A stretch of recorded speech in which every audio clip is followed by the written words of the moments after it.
Hello, my name is Julie Downing. Thanks so much for joining me.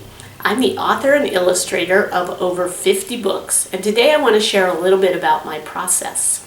I've written and illustrated lots of different kinds of books, and I just want to share a few with you. So I have written and illustrated both books. This is a book I did in honor of my son Will called No Hugs Till Saturday. I love doing books about different types of characters. Spooky Friends is the story of a little mummy and vampire who are best friends but actually don't get along. And What About a Flying Baby? Tessa Takes Wing, written by Richard Jackson. This is a book that I did a few years ago called Lotus and Feather, which is a beautiful book about a girl in China, and it features one of my favorite things to draw, which is birds.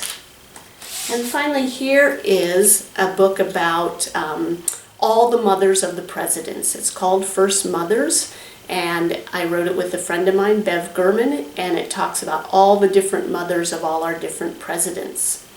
You know, I've written and illustrated a lot of different kinds of books, but one of my favorite types of projects is nonfiction. I love learning history, and I love learning about famous and sometimes not so famous people. So today I want to read and share some of the research that went into my latest book, Cubs in the Tub, written by Candy Fleming and published by Neil Porter Books at Holiday House. Cubs in the Tub is the story of Helen Martini, the Bronx Zoo's first woman zookeeper.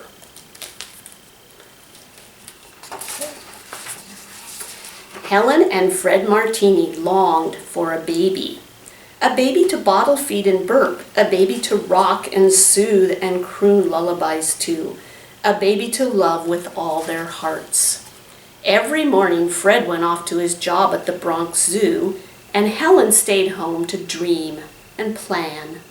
But still there was no baby until, just do for him what you would for a human baby. Helen had never held a lion cub before, much less cared for one. Still, she took the baby in her arms. He was so tiny, so newly born, his eyes were still closed. Why isn't he with his mother? Fred explained. The mother lion had lost the instinct to take care of her baby. She wouldn't feed him, she wouldn't clean him. She refused to even look at him. Helen cradled the baby close. She marveled at the tiny buds of his ears and the tender pink undersides of his toes. MacArthur, I'll name you MacArthur. The first thing MacArthur needed was a bath. Good thing Helen had a baby tub. She sang a lullaby as she sponged his fur. Soon he was as fluffy and soft as a lamb. MacArthur gave a husky cry. Good thing she had those baby bottles and all those formula cans. MacArthur slurped. Then, a gentle pat on his back brought up the bubbles in his belly. With a sigh, the baby snuggled his downy head into the curve of Helen's neck. His sweet breath warmed her skin. Tiptoeing to the crib, good thing she had one, she tucked him in, curling his little legs beneath him. MacArthur dreamed and grew. Helen kept a record of his first, a soft blue. On their 11th day together, MacArthur opened his eyes. On their 15th day together, he got his first tooth, a needle-sharp incisor. And on their 21st day together, he took his first stumbling steps. A great day. Soon MacArthur was pouncing at Helen's ankles, chewing on Fred's boots, and leaping into their laps whenever either of them sat. What a joy it was to have a baby in the house.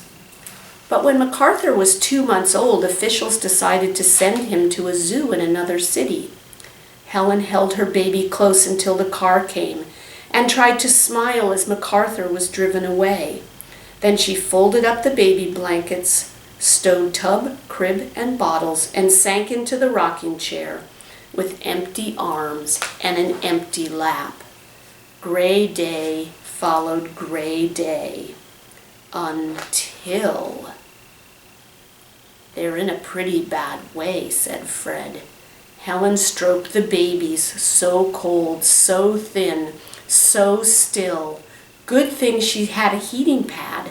She slipped it beneath their tiny bodies and turned it to high. Then she mixed a batch of warm formula and squeezed it into their mouths. Drip, drop, drip. 1, 2, 3. Babies began to wiggle.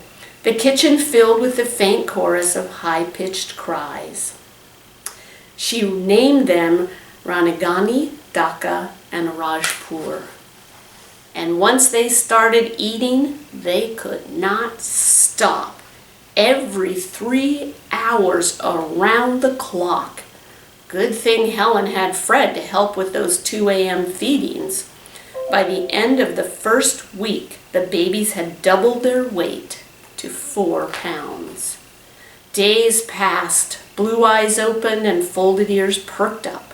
Little teeth poked through pink gums and personalities appeared. Ranagani cried whenever Helen put him down and bit and scratched when he didn't get his way. Dhaka was forever boxing her brother's face with her fat little paws, then rolling on top of them and pinning them down.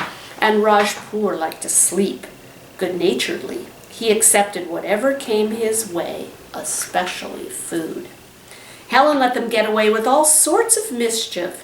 They romped and tumbled, they snuggled and purred, and what a joy it was to have 3 babies in the house.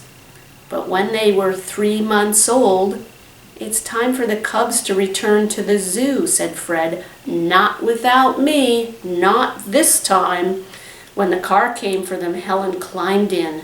Her babies needed her. At the zoo, she turned the glass-paneled cage into a cozy home. Blankets, bottles, boxes of toys. Good thing Helen brought them all. Then, peeking around the partition, she watched her babies play. She called them back for naps and snacks and cuddles. That night, when the visitors left the zoo, the cubs sensed that Helen was leaving too. Ranagani cried. Dhaka clung to her ankles, and Rajpur scrambled up into Helen's arms and wrapped his paws around her neck. Refusing to stay in their cribs, the 3 struggled against sleep. It was midnight before Helen finally tiptoed home. In her own bed, she tossed and turned. She imagined she heard her babies crying, and at first light, she rushed back to the zoo. Her little ones were still curled up, fast asleep. She kissed 1, 2, 3 sleepy cubs awake, and then it was bottles and baths and time to play. Day followed day, and no one noticed Helen, so no one told her to go home. Helen began to dream and plan. Is there an empty room around? Fred showed her the storeroom, and in secret, between bottles and baths, Helen cleaned, painted, decorated, and created a nursery. Good thing Helen had all that baby equipment. That first night, the babies sniffed at the pink ceiling and pale blue walls, the ruffled curtains, the cribs and toys.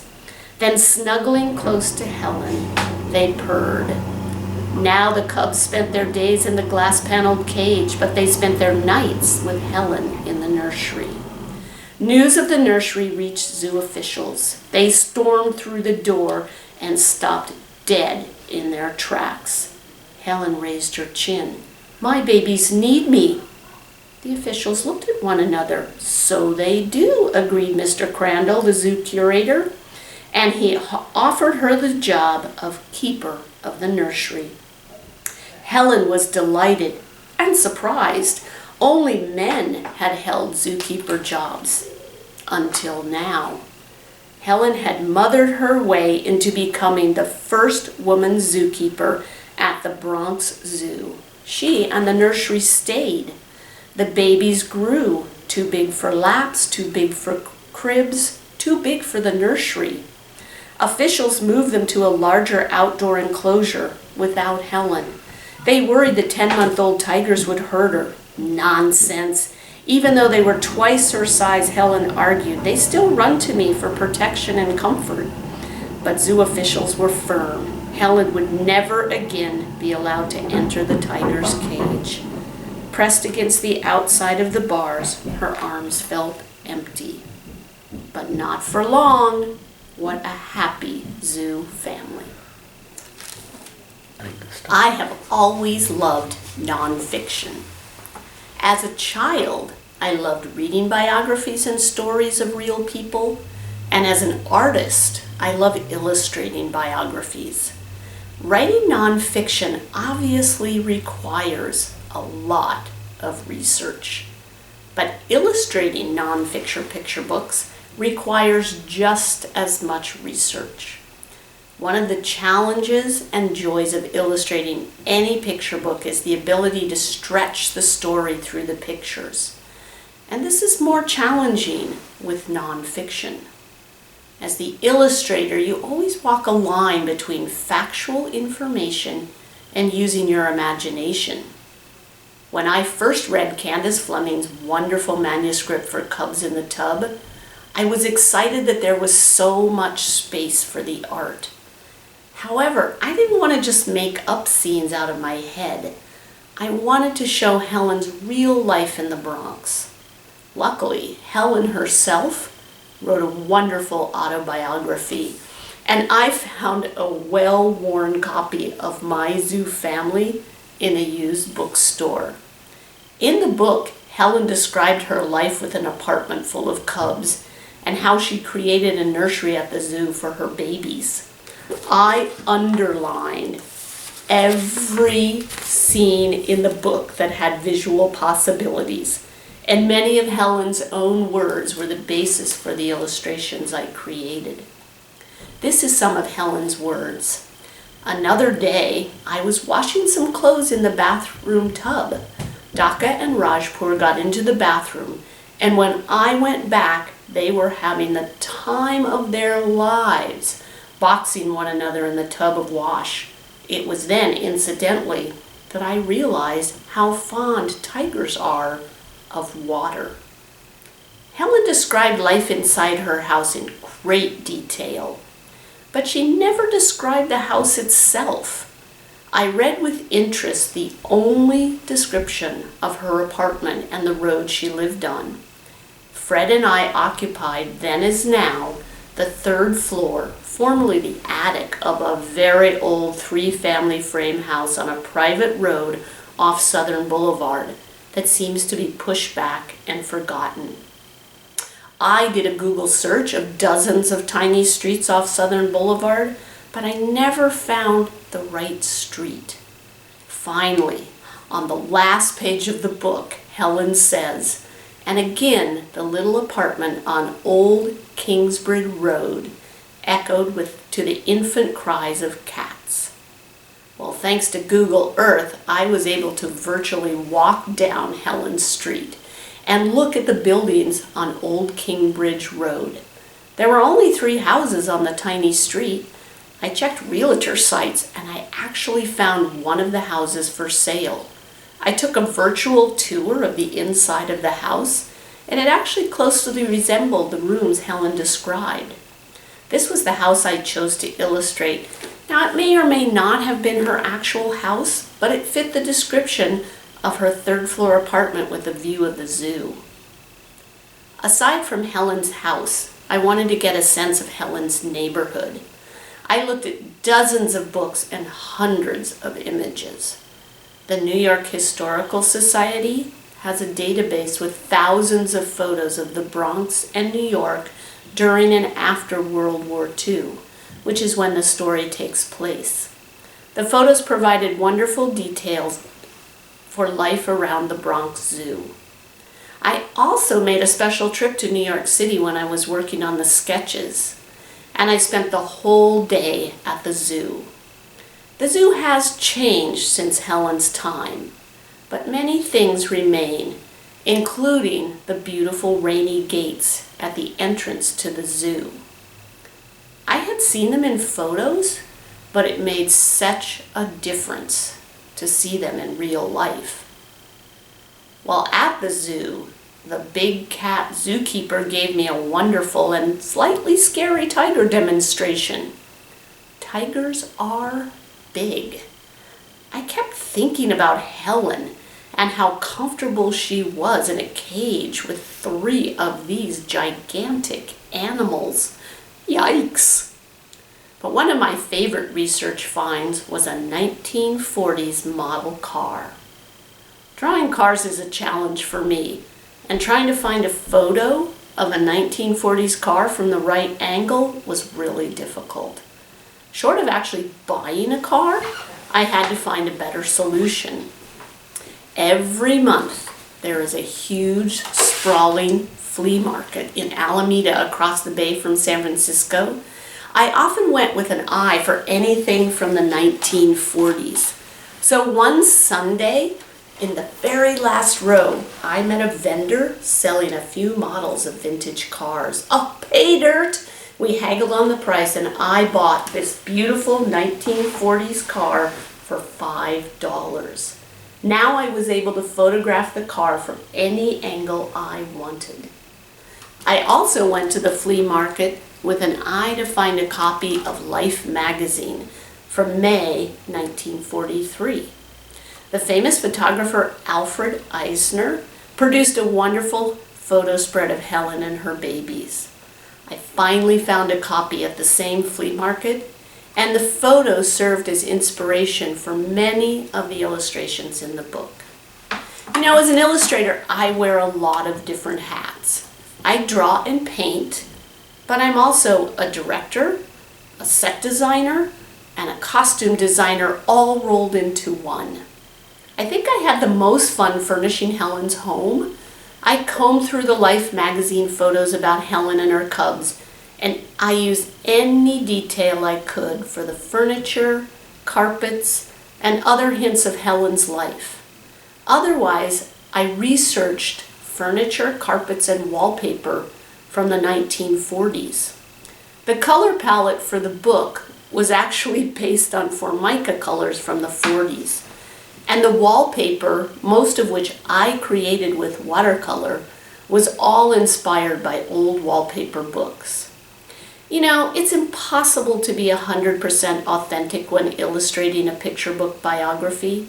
So much of a picture book is communicating an emotion or a vision of a person's life. I wanted young readers to really get a sense of Helen, her quiet determination to take care of her children, and her passion for caring for all her zoo babies. At the same time, I wanted the art to really reflect as much of Helen's actual life as possible. So using all these sources and doing all the research really gave me a chance to get to know Helen and her world.